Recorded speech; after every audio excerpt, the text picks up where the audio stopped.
বাংলার জনপ্রিয় প্রকল্প লক্ষ্মীর ভান্ডার। দিন দিন এই প্রকল্পের জনপ্রিয়তা আরও বাড়ছে। কয়েক লক্ষ মহিলা নতুনভাবে এই লক্ষ্মী ভান্ডার প্রকল্পে আবেদনও করেছেন লক্ষ্মী ভান্ডার প্রকল্পের টাকা পাওয়ার জন্য, কিন্তু এখনো পর্যন্ত তাদের ব্যাংক অ্যাকাউন্টে এই প্রকল্পের টাকা ঢোকেনি। তো কবে থেকে লক্ষ্মী ভান্ডার প্রকল্পের টাকা তাদের ব্যাংক অ্যাকাউন্টে ঢুকবে?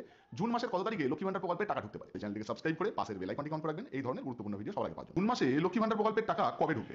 এবার কি ডবল টাকা? যে বর্তমানে পশ্চিমবঙ্গে প্রায় 2,21,00,000-এরও বেশি মহিলারা এই লক্ষ্মী ভান্ডার প্রকল্পের সুবিধা পাচ্ছেন। কেউ এই প্রকল্পে 1,000 টাকা, কেউ বা 1,200 টাকা তাদের ব্যাংক অ্যাকাউন্টে প্রতি মাসে পেয়ে যায়। দিন দিন লক্ষ্মী ভান্ডার প্রকল্পের জনপ্রিয়তা বাড়ার সাথে সাথে এই লক্ষ্মী ভান্ডার প্রকল্পে উপভোক্তার সংখ্যাও কিন্তু অনেক বেড়ে যাচ্ছে। প্রতিবারের দুয়ারে সরকারের ক্যাম্পে কয়েক লক্ষ নতুন মহিলা নাম লেখান এই লক্ষ্মী ভান্ডার প্রকল্পে। গরিব কিংবা মধ্যবিত্ত পরিবারের মহিলারা এই লক্ষ্মী ভান্ডার প্রকল্পের টাকা নিয়ে বিভিন্ন কাজে খরচও করেন। কেউ সংসার চালাতে স্বামীর পাশে দাঁড়ান, আবার কেউ বা বাচ্চাদের পড়াশোনার কাজে খরচ করেন এই লক্ষ্মী ভান্ডার প্রকল্পের টাকা নিয়ে। তাই এই লক্ষ্মী ভান্ডার প্রকল্পের টাকার গুরুত্ব গ্রামাঞ্চলের মহিলাদের কাছে, গরিব মধ্যবিত্ত মহিলাদের কাছে অপরিসীম। প্রত্যেক মহিলারাই অপেক্ষা করেন লক্ষ্মী ভান্ডার প্রকল্পের টাকা কবে থেকে তাদের ব্যাংক অ্যাকাউন্টে ঢুকবে। তবে ইতিমধ্যে জানা যাচ্ছে প্রতি মাসের 1 তারিখ থেকে লক্ষ্মী ভান্ডার প্রকল্পের টাকা 10 তারিখের মধ্যে ঢুকে যায় মহিলাদের ব্যাংক অ্যাকাউন্টে। তবে এই জুন মাসে কিন্তু সেটা হবে না, কারণ জুন মাসে 1 তারিখে লক্ষ্মী ভান্ডার প্রকল্পের টাকা দেওয়ার কাজ শুরু হবে না। এদিকে আবার জানা যাচ্ছে গত দুয়ারে সরকারের ক্যাম্পে যে সমস্ত মহিলারা নতুনভাবে আবেদন করেছিলেন তাদের মধ্যে থেকে প্রায় লক্ষাধিক মহিলার নাম এই লক্ষ্মী ভান্ডার প্রকল্পে যুক্ত হতে চলেছে, যারা এই জুন মাসেই তাদের ব্যাংক অ্যাকাউন্টে টাকা পেতে পারেন।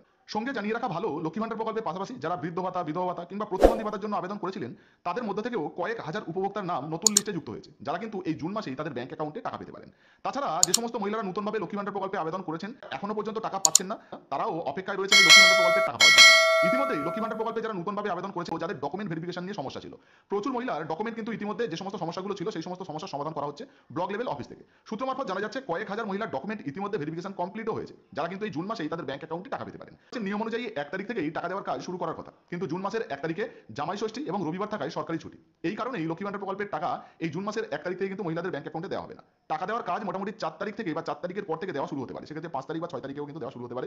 এবং 6 তারিখ থেকে মোটামুটি 10 তারিখের মধ্যে এই প্রকল্পের টাকা অর্থাৎ লক্ষ্মী ভান্ডার প্রকল্পের 1,000 কিংবা 1,200 টাকা মহিলাদের ব্যাংক অ্যাকাউন্টে ক্রেডিট হয়ে যাওয়ার সম্ভাবনা রয়েছে। এছাড়াও বৃদ্ধ ভাতা, বিধবা ভাতা কিংবা প্রতিবন্ধী ভাতায় মোটামুটি 10 থেকে 12 তারিখের মধ্যে সমস্ত উপভোক্তার ব্যাংক অ্যাকাউন্টে টাকা জমা হয়ে যাওয়ার সম্ভাবনা রয়েছে। যে সমস্ত উপভোক্তারা এই তারিখের মধ্যে টাকা পাবেন না, ধাপে ধাপে টাকা দেওয়ার ফলে আগামী 2-1 দিনের মধ্যে তাদেরও ব্যাংক অ্যাকাউন্টে এই টাকা চলে আসবে, কেউ আগে বা কেউ পরে পেতে পারেন।